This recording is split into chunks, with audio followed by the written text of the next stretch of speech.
Good morning, dear student. We have completed balance sheet. है ना?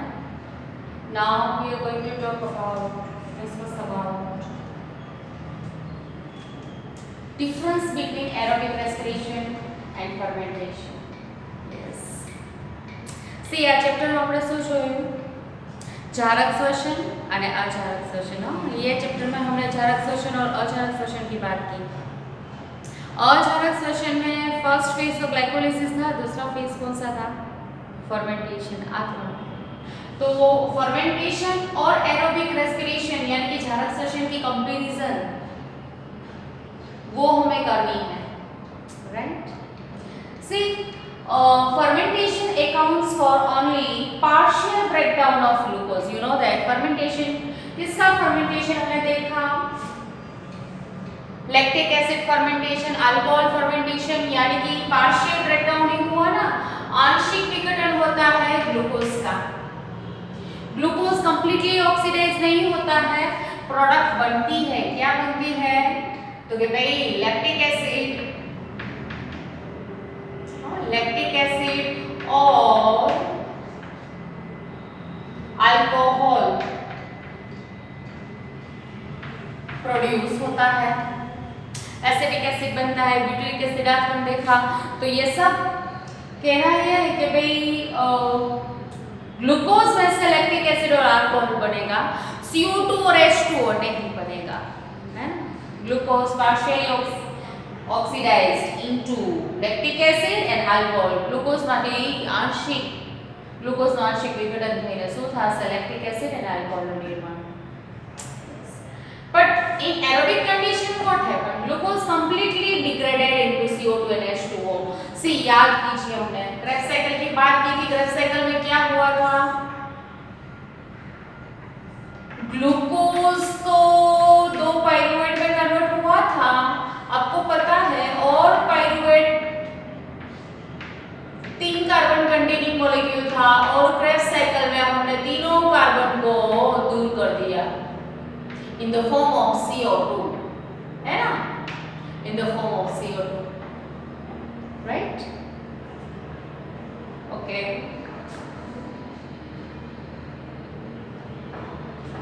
तो देखिए यहाँ पे भी हम कह सकते हैं कि ग्लूकोज के 6 कार्बन 6 CO2 के फॉर्म में दूर हो गए, यानी कि कंप्लीट ऑक्सीडेशन हो गया, और साथ में वाटर मॉलिक्यूल फॉर्म होते हैं। You know that oxidative phosphorylation हमने देखा तो मैंने 12 मॉलिक्यूल्स बनाए थे, विल सी, है ना? अगेन આપણે હું એક ઇક્વેશન લખશું। सी fermentation, the net gain of only 2 ATP for 1 glucose degraded to pyruvate. जब ग्लूकोज માંથી पाइरुवेट बनता है तब ओनली 2 ATP बनते हैं। फिर आगे लैक्टिक एसिड और अल्कोहल बने तब कोई ATP बनते नहीं है, मात्र 2 ATP ની વાસ્તવિક પ્રાપ્તિ થાય ગ્લુકોઝ માંથી 2 પાઇરુવેટ બને ત્યારે, right? Okay, but over here many more number of ATP are generated under aerobic condition. जारक स्थिति में, जारक स्थिति ऑक्सीजन की प्रेजेंस, ऑक्सीजन की प्रेजेंस में घણા ATP નું નિર્માણ થાય છે। यू नो दैट 38 और 36 ATP ની આપણે વાત કરી હતી, है ना? 36 और 38 ATP ની આપણે વાત કરી હતી, राइट? तो अब NADH is oxidized to NAD rather slowly. NADH is oxidized to NAD. NADH નું NAD માં ઓક્સિડેશન ની ક્રિયા ક્યારે થાય? NADH નું NAD માં ઓક્સિડેશન થાય જ્યારે લેક્ટિક એસિડ નું નિર્માણ થાય છે અથવા અલ્કોહોલ નું નિર્માણ થાય છે। ઇક્વેશન યાદ કરો, આપણે ગ્લુકોઝ માંથી 2 પાઇરુવેટ બનાવ્યા હતા, પણ આ 2 પાઇરુવેટ માંથી આપણે શું કરીએ છીએ? જ્યારે આલ્કોહોલ અથવા તો લેક્ટિક એસિડ બનાવીએ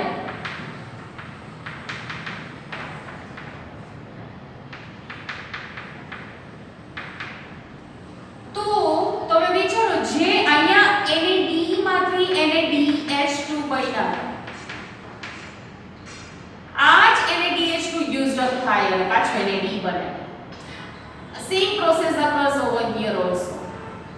again NADH2 oxidized into the NAD.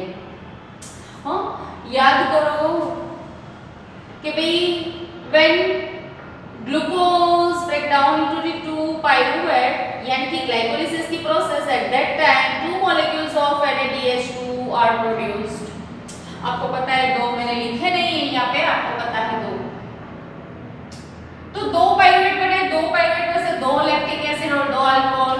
हाँ when pyruvate get converted into lactic acid during that time what happened, NADH2 utilized this and it again oxidized into the NAD. same way alcohol जब बनता है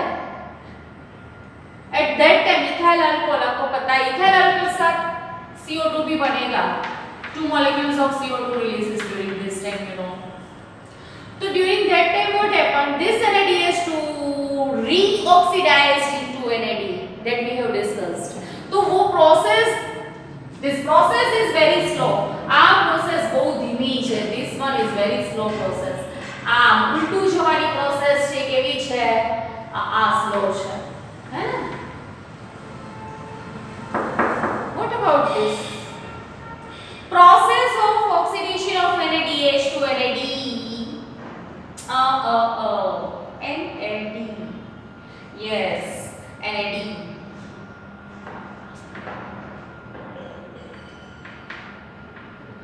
DNA लिख दिया. NAD is very vigorous, बहुत ही fast होती है. कहाँ पे होगी ये प्रोसेस?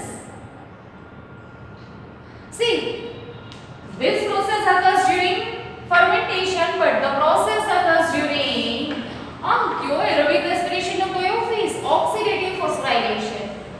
कहाँ पे होता है ये प्रोसेस? माइटोकॉन्ड्रिया में. यहाँ रीऑक्सीडाइज होता है, हमने देखा था. NADH plus H NAD में कन्वर्ट हो जाएंगे और ये हाइड्रोजन आपको पता है कहाँ पे आएंगे, ये दो इंटरमेम्ब्रेन स्पेस में शिफ्ट होंगे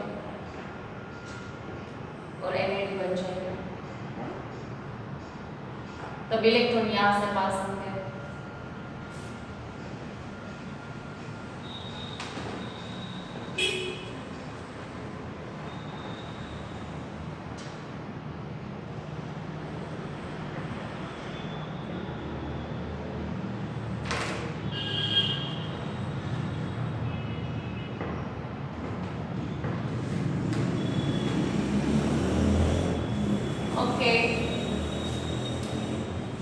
NADH માંથી NAD બનશે ત્યારે હાઇડ્રોજન આયન શિફ્ટ થશે અને ઇલેક્ટ્રોન પાસ થશે.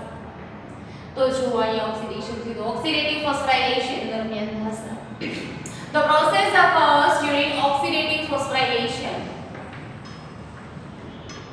During oxidative phosphorylation.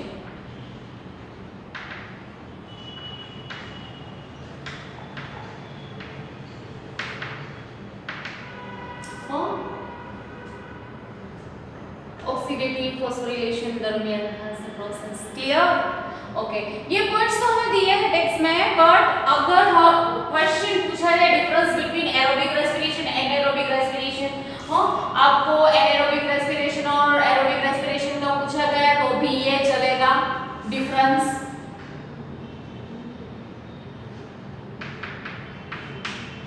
अजारक श्वसन अगर पूछा तो भी चलेगा.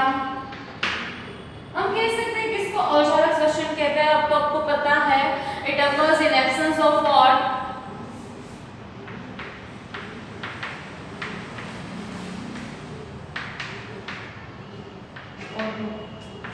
ऑक्सीजन ની ગેરહાજરીમાં. But this occurs in presence of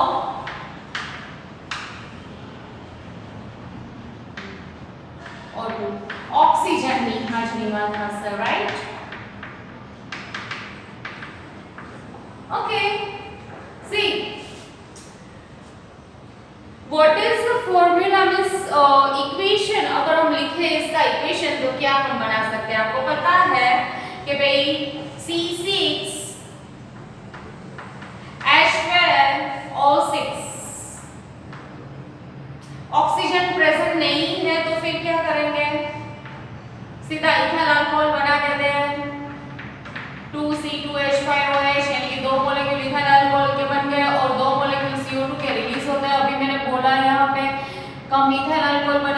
या फिर लैक्टिक एसिड बना सकते हैं, बट लैक्टिक एसिड मैंने नहीं लिखा है। एक इक्वेशन इथाइल अल्कोहल का लिख दिया, साथ में 21 किलो कैलोरी रिलीज होगी, यानी कि कितने एटीपी हो गए, 2 एटीपी रिलीज होंगे। पहले ही बात की थी। इसका अगर इक्वेशन हम लिखना चाहे तो क्या लिख सकते हैं, यहाँ पे जो इक्वेशन लिखा, कौन से एंजाइम यूटिलाइज होते हैं, एंजाइम्स कौन से, तो क्या भाई साइटोप्लाज्मिक एंजाइम्स, साइटोप्लाज्मिक एंजाइम्स, कोश रसीय उत्सेचक,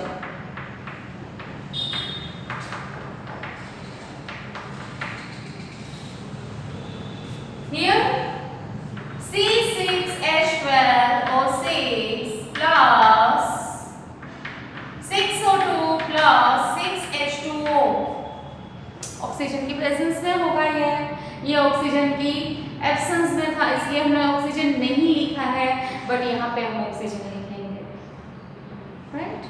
ओके, क्या बनेगा इसका साथ, 6CO2 रिलीज हुए ना।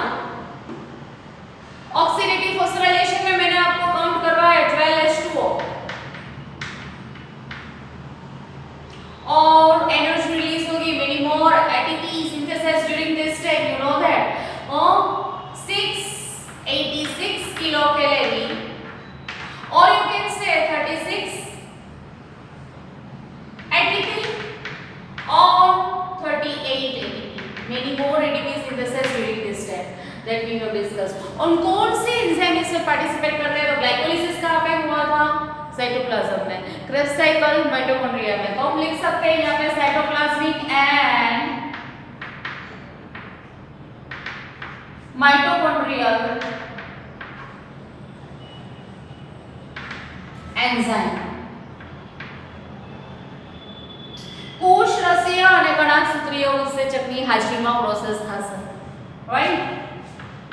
कोश रसीय અને કણાકસૂત્રીય उत्सेचक ની હાજરીમાં की प्रोसेस થશે। ओके, फेजेस इसके बोले तो कौन-कौन से हो सकते हैं, अगर एनारोबिक रेस्पिरेशन नाम दिया है, फर्मेंटेशन नहीं दिया है, तो कौन-कौन से फेजेस स्टेप्स है, तो वो हम लिख सकते हैं, यानी कि तबक्का, इसके कौन-कौन से, फर्स्ट फेज कौन सा हो गया, ग्लाइकोलाइसिस, और दूसरा फेज कौन सा होगा, फर्मेंटेशन इटसेल्फ, फर्मेंटेशन जो लिखा है वही। ये फेजेस कौन से हो जाएंगे, तो फेजेस यहाँ पे फर्स्ट ग्लाइकोलाइसिस कॉमन है, फिर क्रेब्स साइकिल, और तीसरा ऑक्सीडेटिव फॉस्फोराइलेशन,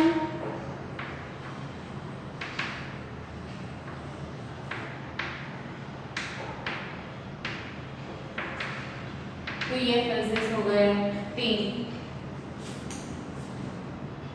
नाउ इसमें फाइनल इलेक्ट्रॉन एक्सेप्टर कौन होगा, ऑक्सीडेटिव फॉस्फोराइलेशन लास्ट फेज है, उसमें इलेक्ट्रॉन जो ट्रांसलोकेट होते हैं इलेक्ट्रॉन ट्रांसपोर्ट सिस्टम से, आपको पता है कहां पे लास्ट में इलेक्ट्रॉन पहुंचते हैं, ऑक्सीजन के पास।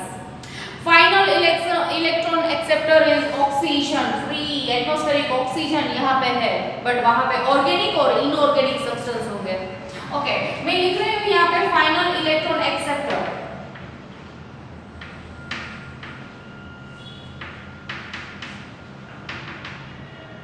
that is free oxygen, means atmospheric oxygen जो एटम को माइटोकॉन्ड्रिया में, but here final electron acceptor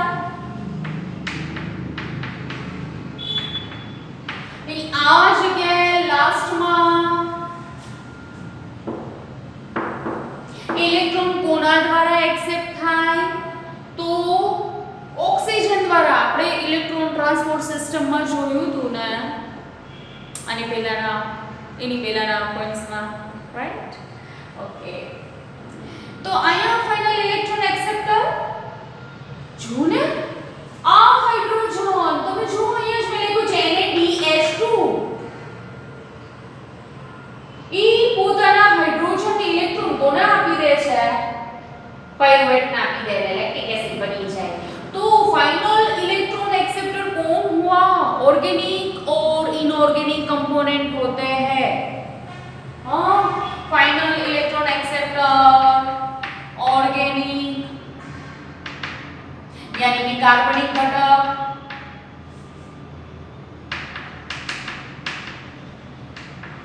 और इनऑर्गेनिक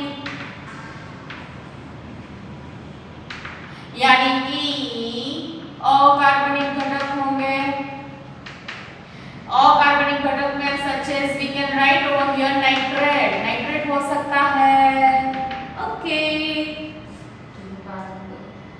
एग्जांपल्स की बात करें तो किसमें कौन सी प्रोसेस होगी? तो you know that lower animals में हो सकता है ये, it occurs in higher animals and plants।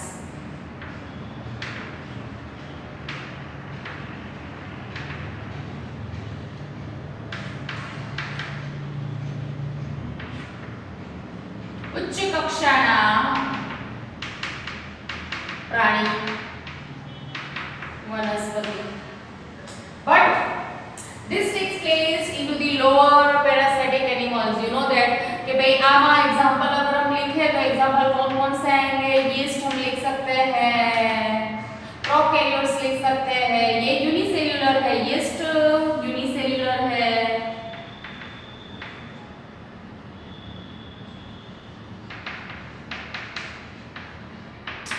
Koshi, फिर आदि कोश केंद्रीय में होगा प्रोकैरियोट्स, आदि कोश केंद्रीय। सजीव में ये होगा such as bacteria we can say. और लोअर एनिमल्स में भी हो सकता है, ये लोअर प्लांट तो था ही, लोअर एनिमल्स में भी ये हो सकता है।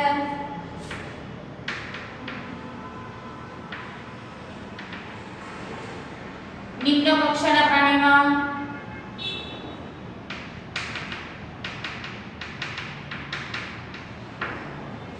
और it occurs in our RBC, red blood cell and muscles।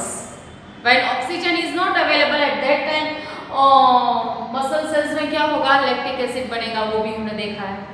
Okay, in human अगर हम बात करें तो आरबीसी यानी कि रेड ब्लड सेल। क्यों रेड ब्लड सेल में? क्योंकि रेड ब्लड सेल में माइटोकॉन्ड्रिया नहीं है, उसमें माइटोकॉन्ड्रिया नहीं है। ओके, काफी सारे ऑर्गेनेल्स नहीं है आरबीसी में। Will see chapter number 18 blood circulation की बात करेंगे तब बात करेंगे। ओके, तो आरबीसी में अजरा शोषण होता है, खास ध्यान रखिए, बिकॉज माइटोकॉन्ड्रिया नहीं है, गणासूत्र एब्सेंट है। रीजन कौन सा है? तो माइटोकॉन्ड्रिया, एक लिखिए आप, माइटोकॉन्ड्रिया यानी कि गणासूत्र एब्सेंट है। ओके, और ह्यूमन सेल में अगर बात करें तो मसल्स, स्केलेटल मसल्स,